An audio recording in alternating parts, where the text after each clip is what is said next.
पथ प्रदर्शक की आवश्यकता। शिक्षा के दो भेद हैं। पहला जानकारी, दूसरा अंतर्निर्माण। जानकारी प्राप्त करने का काम साधारण पुस्तकों, समाचार पत्रों, चित्रों आदि की सहायता से तथा श्रवण, भ्रमण, अनुभव, पर्यवेक्षण इत्यादि के आधार पर हो सकता है। स्कूली पढ़ाई से सांसारिक बहुत सी बातें मालूम हो जाती है। भूगोल, इतिहास, गणित, साहित्य, शिल्प, रसायन, संगीत, व्यापार, चिकित्सा, कानून, धर्म, दर्शन, कला कौशल आदि शिक्षा के अनेक माध्यम मौजूद हैं। सरकारी तथा गैर सरकारी शिक्षण केंद्रों में जाकर इन सब बातों की जानकारी तथा प्रवीणता प्राप्त की जा सकती है। इन जानकारियों को प्राप्त करने वाला धन, पद तथा यश से संपन्न हो सकता है। शिक्षा का प्रथम भेद जानकारी सुलभ है, उसके लाभ भी प्रत्यक्ष है। इसीलिए अधिकांश व्यक्ति इस दिशा में अपनी ज्ञान वृद्धि करते हैं और सुशिक्षित तथा विद्वान कहलाते हैं। शिक्षा का दूसरा भेद है अंतःनिर्माण। इस विज्ञान द्वारा मनुष्य अपने आप के संबंध में ज्ञान प्राप्त करता है। मैं क्या हूँ, सूक्ष्म से स्थूल क्यों हुआ हूँ, इस जीवन को किस प्रयोजन के लिए धारण किए हूँ, जीवन का लक्ष्य क्या है, सर्वोत्तम स्वार्थ क्या है, वर्तमान कार्यक्रम में कितना उचित कितना अनुचित सम्मिलित किया हुआ है, क्या कर्तव्य और क्या अकर्तव्य है। इस प्रकार का दार्शनिक ज्ञान अंतःनिर्माण विद्या का आवश्यक अंश है। इस जानकारी को प्राप्त कर लेने से मनुष्य अपने मानसिक जगत की रचना से परिचित हो जाता है। मन की दौड़, कल्पनाओं की उड़ान, वासनाओं की लालसा, प्रलोभनों का आकर्षण, इंद्रियों की रसिकता, व्यसनों की मादकता, आलस्य, प्रमाद, अज्ञान का अंधकार, कर्मनिष्ठा से जीवन में सुख शांति की स्थिरता, संयम, अपरिग्रहता और उदारता की विभूतियों जैसे रहस्यों का परिशीलन करने से वह उन गुप्त तथ्यों से परिचित हो जाता है जिनके ऊपर यह बात पूर्णतया निर्भर है कि हम गरीब होते हुए भी सुखी रहें अथवा अमीर होते हुए भी दीन दरिद्रियों की भांति नाना प्रकार के क्लेशों से संतप्त रहें। सांसारिक जानकारी और अंतर्निर्माण विद्या दोनों ही अत्यंत महत्वपूर्ण है, साथ ही असाधारण रूप से आपस में संबंध है। जैसे गाड़ी के दो पहिए होते हैं, वैसे ही शिक्षा के दो अंश हैं। दो हाथ, दो पांव, दो नेत्र, रात दिन, सूर्य चंद्र, जल थल, नर मादा, सर्दी गर्मी का जिस प्रकार जोड़ा है, उसी प्रकार शिक्षा का भी जोड़ा है।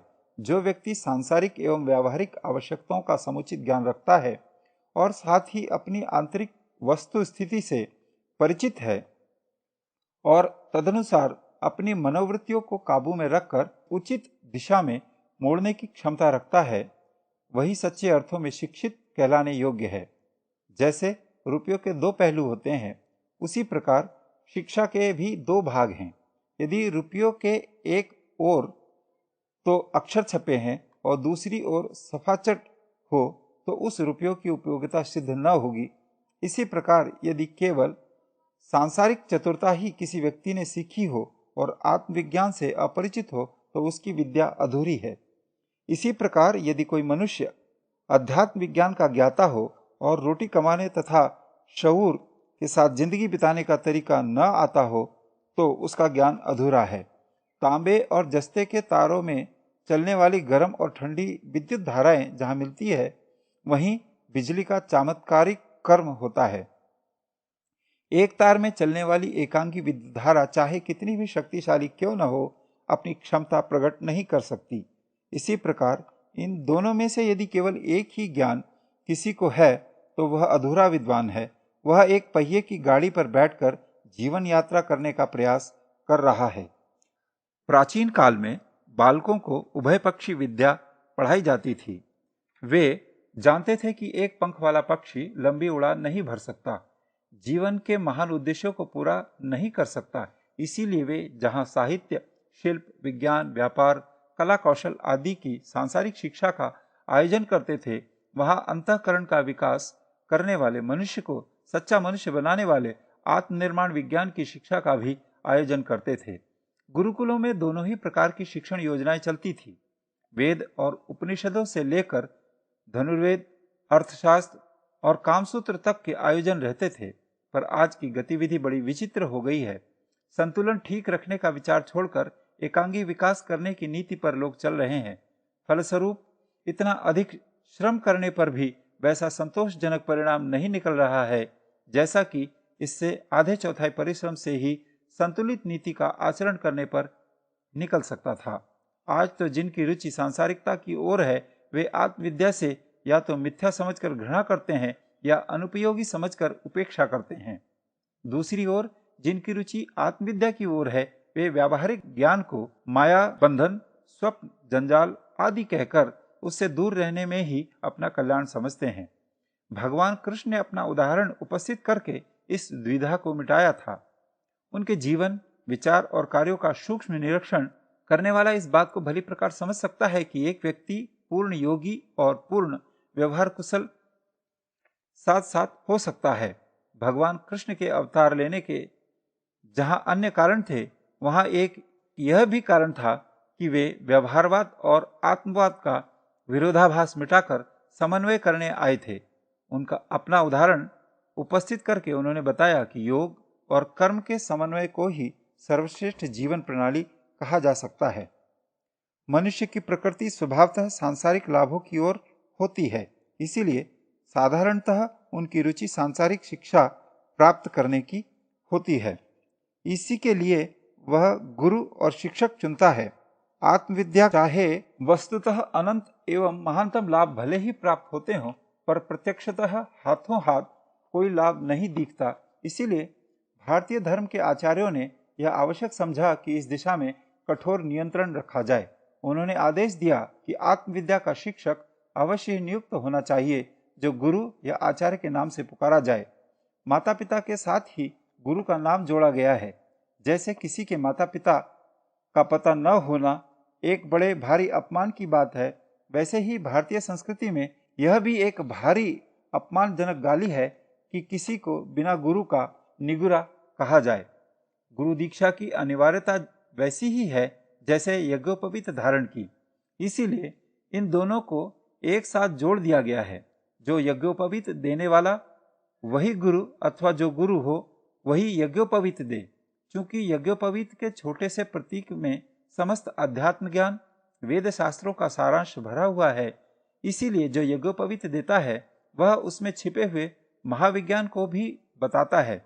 इसीलिए अध्यात्म की शिक्षा उपवीत संस्कार के साथ आरंभ होती है। कंधे पर पड़ा हुआ जनेऊ इस गुरु की दी हुई वेदत्रयी है। इसको 24 घंटे साथ रखा जाता है और हर घड़ी पढ़ने, मनन एवं चिंतन करने की सुविधा शिष्य को प्राप्त होती है। आत्मनिर्माण का कार्य किसी विद्वान, सूक्ष्मदर्शी, तत्वज्ञानी, नीतिमान, सच्चरित्र एवं दूरदर्शी व्यक्ति द्वारा ही हो सकता है। ऐसे गुण वाले को शास्त्रों में आचार्य शब्द से संबोधित किया गया है। यूं पुस्तकों और ग्रंथों में बहुत से उपदेश भरे हुए हैं। कथा, व्याख्यान, सत्संग, प्रवचन आदि द्वारा भी ऐसी बातें अक्सर सुनने को मिलती रहती है, पर इन सब के द्वारा उतना ठोस प्रभाव नहीं पड़ सकता जिससे जीवन दिशा में भारी परिवर्तन हो जाए। यह कार्य उन दो व्यक्तियों द्वारा हो सकता है जो आपस में अत्यंत घनिष्ठ सूत्र में आत्मीयता के बंधन में बंधे हों और वह बंधन श्रद्धा, प्रेम, निस्वार्थता तथा परमार्थ के आधार पर अवलंबित हो। ऐसा रिश्ता एकमात्र गुरु शिष्य के बीच ही हो सकता है। यूं पत्नी, संतान तथा मित्रों में भी लोगों की घनिष्ठता रहती है, पर वह घनिष्ठता ऐसी नहीं होती जिसका आधार सांसारिक स्वार्थपरता से अधिक ऊंचा हो। इसीलिए आत्मनिर्माण का यह कष्ट साध्य कठिन कार्य उपरोक्त गुण वाले आचार्य द्वारा ही हो सकता है। आचार्य अपने व्यक्तिगत गुणों के कारण अपनी वाणी में इतना बल, वजन, तर्क, तथ्य, प्रमाण और प्रभाव रखता है जिससे शिष्य का अंतःकरण उसके आगे प्रभावित हो जाए। दूसरी ओर शिष्य के मन में आचार्य के प्रति श्रद्धा, भक्ति, आस्था, विश्वास, भावना, धर्मभीरुता होती है, जिससे उसका मन एक प्रकार से इतना नरम हो जाता है जिस पर उसकी छाप आसानी से पड़ सके। इन दोनों ओर से इस प्रकार झड़ मिल जाती है तो निश्चित उद्देश्य में प्रगति होने लगती है। पुर्जों की जड़ जब तक आपस में नहीं मिलती तब तक मशीन ठीक प्रकार नहीं चलती, पर जब खांचा ठीक फिट बैठ जाता है तो मशीन की गति बड़ी तेज और नरम हो जाती है। गुरु शिष्य का रिश्ता कायम होना दो ऐसे व्यक्तियों की जड़ मिलना है जिनके आंतरिक मिलन से आत्मनिर्माण कार्य की प्रगति तेजी से आगे बढ़ने लगती है। इसके अतिरिक्त आचार्य की नियुक्ति के और भी कई लाभ हैं। मनुष्य अपने संबंध में ठीक प्रकार सोचने में प्रायः असमर्थ रहता है। वैद्य अपना इलाज आप नहीं कर सकता, क्योंकि अपने बारे में ठीक ठीक निर्णय करने में उसकी बुद्धि समर्थ नहीं होती। आंखें अपने को नहीं देख सकती। साधारणतः मनुष्य भी अपने गुण दोषों का निर्णायक आप नहीं बन पाता। फिर अपने लिए आत्मोन्नति के लिए कार्यक्रम बनाना तो और भी कठिन होता है।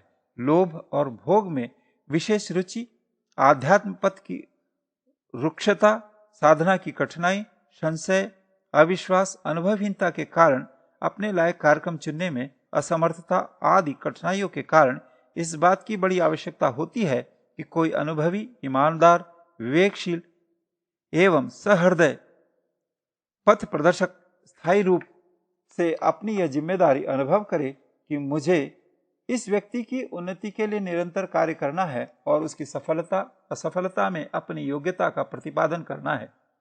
इस प्रकार का रिश्ता गुरु शिष्य का ही रिश्ता हो सकता है। आत्मनिर्माण की भी दो दिशाएं हैं। वासना परक आत्मविस्तार पुरुष का स्त्री में और स्त्री का पुरुष में होता है।